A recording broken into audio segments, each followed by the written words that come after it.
This is not the sort of thing you see every day. The dogs and the chickens sharing breakfast. This is a good thing, of course, because then the dogs get used to the chickens and don't chase them. Well, I'm on my own this morning. Pie's off to the tobacco field with her dad. Lots of harvesting there to do, so she's giving me a hand this morning. And I'm down here taking care of the dogs. Got to feed the fish and ducks. As you can see, the chickens have already eaten. Bit of a cloudy morning. Looks like we could be in for some rain. Hasn't rained for a while, so definitely need it. Now the Dak-Daki's not running, so that means it ran out of gasoline during the night, because that was running all night long. Let's go and have a look and see how the pond's coming along. Trees look nice though. Yeah, that looks really nice. Oh wow, the pond has come along. Wow. Oh dear me. Here we go, guys. We have water.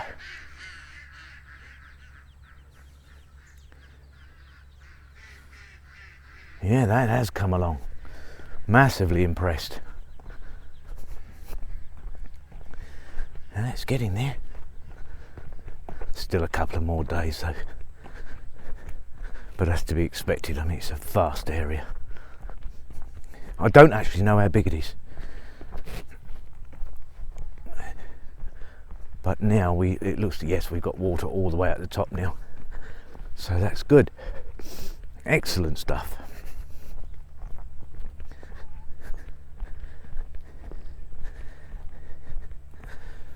I'm going to be planting the trees. I found out some information about the fig trees. I was a bit worried about planting them for some reason. I know the mango and the coconut and other trees that we have don't mind direct sunlight and like being out in the open, but I wasn't sure about the fig trees, but apparently they like direct sunlight.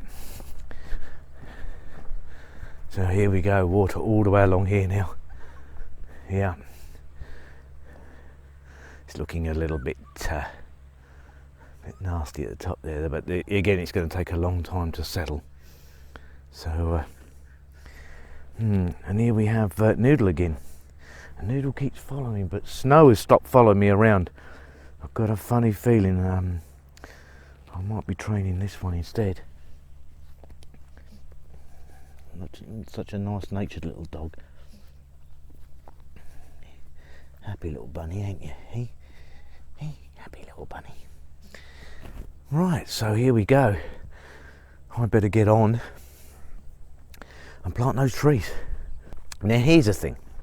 When I was in the UK, I absolutely loathed gardening. I mean, loathed it. Seriously, I'd rather have eaten sawdust. I used to like going to the garden centres and stuff, and it's really, really nice. But actually physically, planting or growing things, no, I didn't like it at all. Never really had green fingers, so that could have been the cause to it. But since being here, I can't get enough of it. And it goes to show that you can change, your perceptions change, and it's a good thing. It's certainly a good thing. I thoroughly enjoy being out here.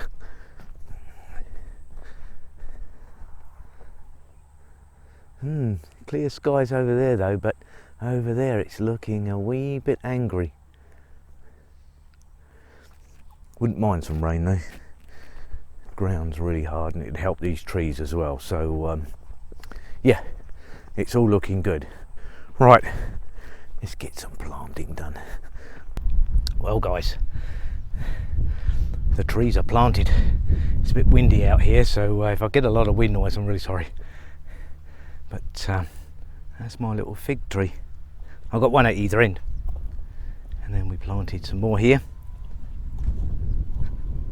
It's a dragon eye.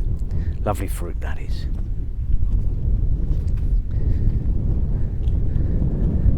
And at the other end we've got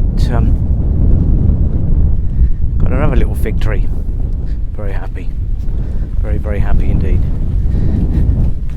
Pie turned up just as I finished planting the last tree. That was handy. I can't complain, she was at the tobacco field with her dad. you know, it's back-breaking work in there, and I know she's got a sore back because she's just all bent over having to pick off the leaves, as you saw in the previous video. So yeah, really hard work. And she's now out there collecting some remnants of rice that they'll get fed to the ducks. We've not been able to acquire any duck feed lately, and it's a case of scavenging what we can find.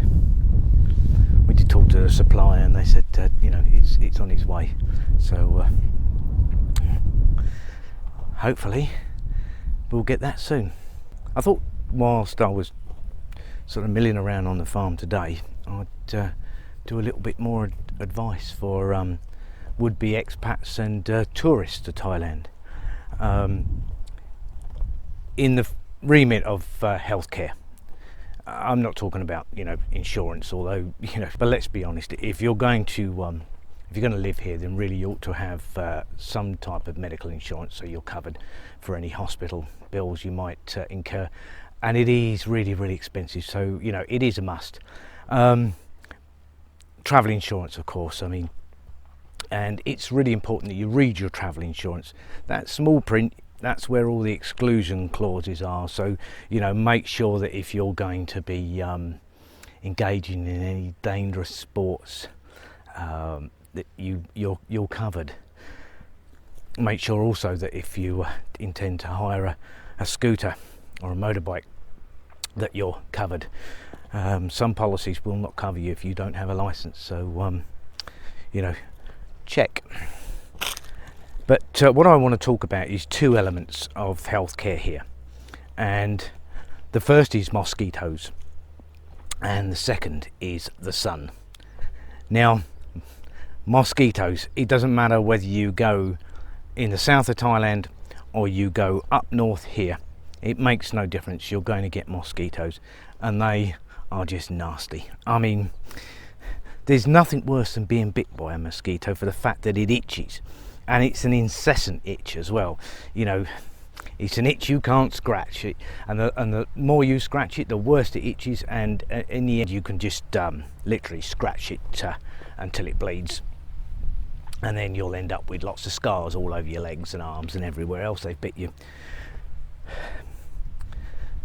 There are many different types of creams and sprays you can buy. There is actually a product called Afterbite, so if you do get bitten you can put this on and it'll help with the itching. But prevention is better than cure, so what they say is that you should cover up, and especially, you know, when it gets dusk, you get an awful lot of mosquitoes come out as the sun's going down. So long trousers, pants, long sleeve shirt, that type of thing really helps. Of course, you know, the issue is it's really hot. It's especially in the dry season. It's uncomfortably hot and it's humid. So the last thing you're going to be wanting to do is to put on a load of clothing. So use the creams and the sprays. Mosquitoes obviously carry two diseases. First being malaria, and the second is dengue fever. Trust me, you don't want either. Both are pretty similar in the symptoms. You feel like you've got a really bad cold or case of the flu, but it will quickly develop. Now, if you do visit, or you do come to stay, and you do get the flu, if you think it's the flu, go and see your doctor. Don't wait. Don't leave it for a few days thinking, oh, you know, I'll take a few paracetamol, you know, Tylenol, whatever you take, and it'll be fine, because it may not be the case. Malaria, as I understand it, shows up pretty quick in a blood test, where dengue takes time to gestate. So, you know, it could be several days before dengue is detected. Malaria is a killer. Although there are plenty of drugs on the market now to cure it. Plus, of course, there's vaccines.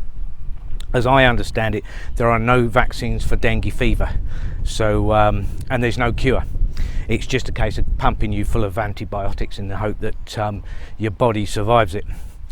It is extremely nasty.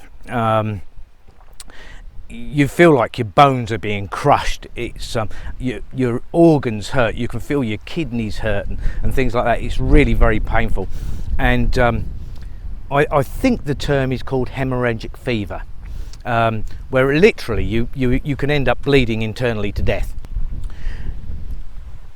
Going back to what I said about prevention is better than cure, well, on that note, if you're going to come here, you can actually get vaccines from your local doctor. So go and see your local doctor. Again, if you're coming to stay or visit, then check your insurance policy as well, because it may be that it won't cover you if you didn't take preventative measures such as the vaccines. If you want to know how bad malaria is and dengue, then I'll leave 2 links in the description below. So that's basically my first piece of advice regarding healthcare. On a closing note, dengue and malaria is prevalent across Thailand. It's more so here in the north. They do have a problem with it, especially dengue. So we do have to be pretty careful. I'm forever applying cream. Doesn't stop me from getting bitten. I get bit pretty much every day, at least 3-4 times a day. It is an absolute pain, but you know, there's not much you can do about it. Again, I take all the precautionary measures, so you know, with the creams and the sprays, but it doesn't stop you from getting bitten. So if you do feel unwell, you know, you feeling like you've got a bad cold or a case of the flu and you're here, go and see your doctor. The second thing I want to cover is the sun.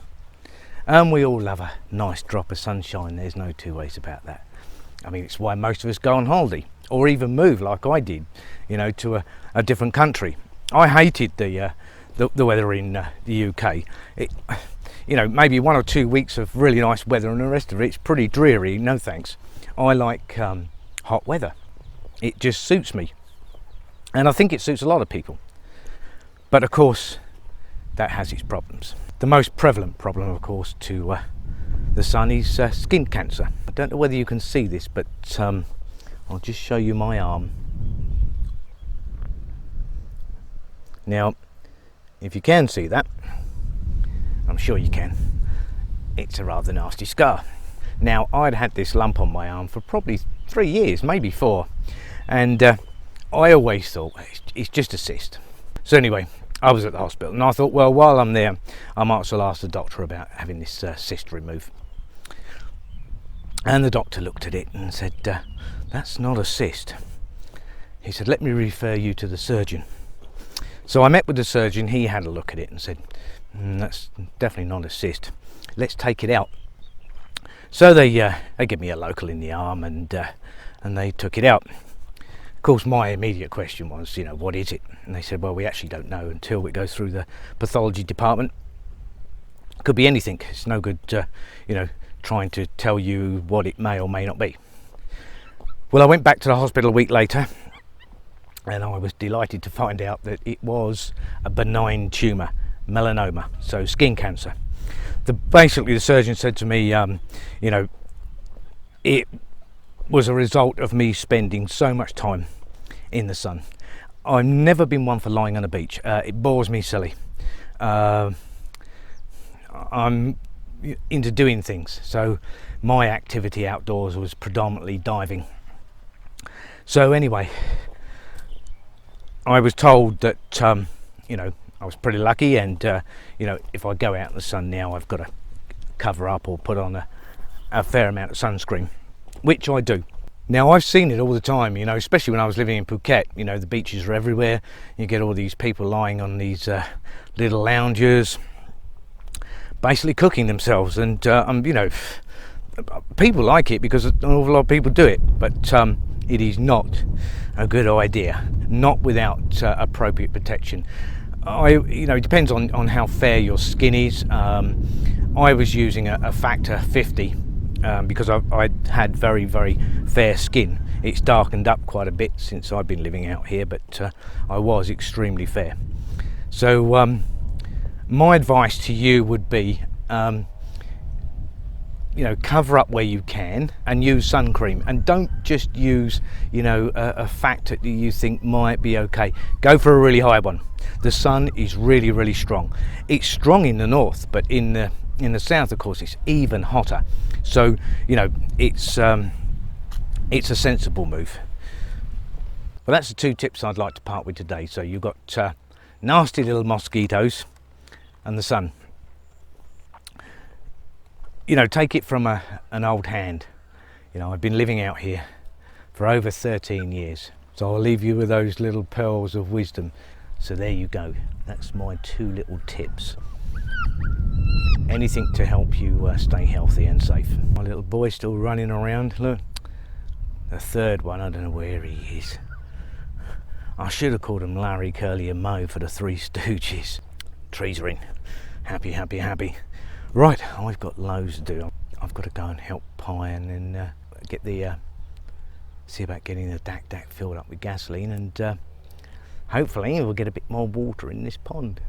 It's coming along nicely though, as I'm sure you guys will agree. It's you know, it's quite a big project, but so far we really haven't had any glitches apart from the well pump not working on that first day. I'm surprised it's been as smooth as this. I mean, we've got a hole in the ground, rather large hole in the ground I might add. We now have water in it, and we have some beautiful trees. They're going to look so nice though when they grow big, especially my coconut trees at the bottom. Well guys, that's about it today. I'm going to close off. I've got a huge amount of work to do. I will catch you later. Thanks for watching. Don't forget to like, please share, that really helps, and if you like to keep on watching some of the stuff that we produce, subscribe, and we'll catch you later guys. You have a great day. Bye for now. Stay safe.